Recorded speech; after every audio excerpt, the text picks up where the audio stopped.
bawat pamilyang Manileño. Kung manatag kayo, nadali nyo na yung first quarter, second quarter, di ba? Nagtataka nga ako sa inyo eh. Hindi ko maramdaman yung Liga President ninyo na ipaglaban kayo para makuha ninyo what is due for you. And yet, kung makapag-post, yun daw ang tunay na liga. O ngayon, nasaan ang tunay na liga? Nasaan? You tell me straight. Ngayon, ang hirap eh. Ang hilig niyo pa sa politika eh. Hindi na lang manahimik eh. Nananahimik na nga yung administrasyon eh. Marami pa mga sali-salitaan. Kung paano ngayon ko sumagot ako?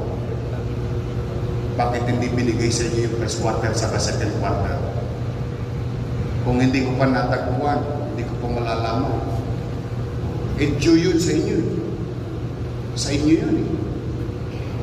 But anyway, kaya sinasabi ko eh, may mga tao talagang hindi nakakamubuhol sa buhay. Yung ikaw na yung may kasalanan, ikaw pa yung malakas ang loob magsalita. Hindi ka na lang total, nire-respeto ka naman. Binibigyan ka naman ng poder.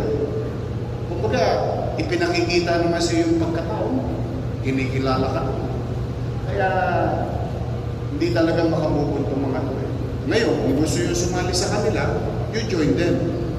Wala namang kawatan to. It's a free country anyway. But, how can we move on if we keep on hunting in the past? But, anyway, pag darating ang third quarter, at saka fourth quarter, steady lang kayo sa Gedli. Relax lang kayo. Chill-chill lang kayo. Tingnan nyo na lang yung bangko ninyo, baka may dumating ulit doon.